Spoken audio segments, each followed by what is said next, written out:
네, 안녕하세요. 닥터 한스의 한의원 대표원장 한의학 박사 한혁규입니다. 네, 제가 이 직업을 선택을 하고 그리고 여기에 있어서 전문가로 나아가면서 가장 뿌듯할 때가 저에게 성공 사례를 이렇게 손수 적어주실 때예요.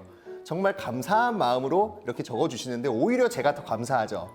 그런 감사한 마음을 이제 우리 여러분께도 공개를 하고 싶어서 제가 사례 읽기를 해보도록 하겠습니다.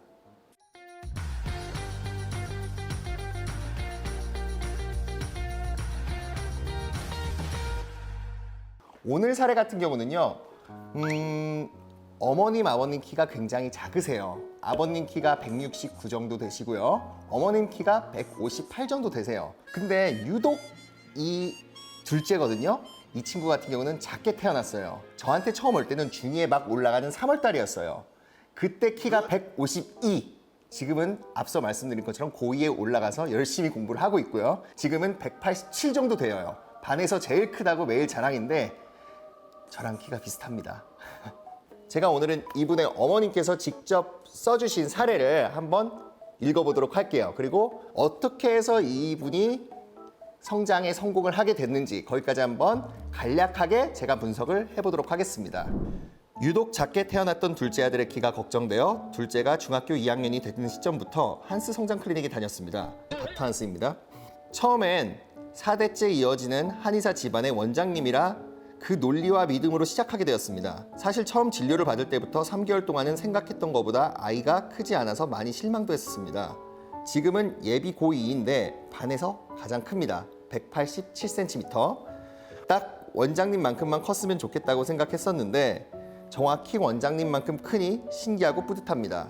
2차 성징에 들어가기 전에 몸 안에 약의 농도를 올려놔야 한다고 하셨는데 늦었으면 후회할 뻔했습니다. 큰 믿음과 용기를 주셔서 감사합니다. 설명도 친절하고 진단 정말 정확해요. 나중에 아이 대학 가면 몸짱으로 키워주세요. 다시 한번 감사드립니다. 감사합니다. 사실 성장이라는 게 그래요. 엄마나 아빠의 유전자 중 한 분한테만 오는 거예요. 엄마 유전자가 빨간색이고 아빠 유전자가 노란색이다. 그러면 주황색 유전자가 나오는 게 아니고요. 노란색 혹은 빨간색 유전자 하나만 나오는 거예요. 근데 일단 엄마, 아빠 두 분의 유전자는 어떻게든 받았으니 제 역할은 앞서 말씀드린 것처럼 이 친구의 성장 대사를 팽팽팽팽팽 돌리게 해서 유전자의 작용을 최대치로 끌어올리는 거였어요. 맞아요. 어머님 말씀대로 3개월간은 키가 크지 않았어요. 유전자 발현도가 낮다라는 거는요. 성장 인자의 농도가 우리 아이의 몸에서 높지가 않다라는 거예요. 처음에는 성장 인자의 농도를 높이는 데 포커스를 맞췄기 때문에 처음 3개월간은 키가 크지 않았을 거예요. 성장 인자란 성장 호르몬을 자극하는 요소입니다. 성장 인자의 높은 농도가 유지가 되어야지 성장 호르몬의 적당한 높은 농도가 생기는 거고요. 이게 잘 돌아가고 있는 성장 대사에 들어가게 되어서 성장이 이루어지는 거예요. 자, 4개월부터 컸다고 했는데 당연히 그 이후에는 컸겠죠. 여기 써 있는 게 또 계속해서 컸다는 거예요. 멈추지 않고요. 다음과 같아요. 처음에 무리해서 키운 게 아니고요. 저는 성장 대사를 계속해서 돌려준 거예요.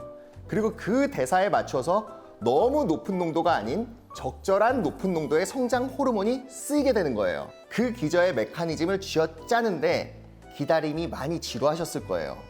맞아요. 어머님도 늦었으면 후회할 뻔하셨다고 하셨는데요. 2차 성징 직전에 혹은 좀 전에 성장 인자의 농도를 먼저 높여주는 게 가장 중요합니다. 그래서 일찍 시작하셨을 때 효과가 더 큰 거고요. 앞서 말씀드린 것처럼 양질의 처방을 말씀을 드렸는데 결국엔 이거예요. 효능을 때려놓고 그리고 대사를 쥐어짠다. 그 기다림에 대한 결과를 본 거죠.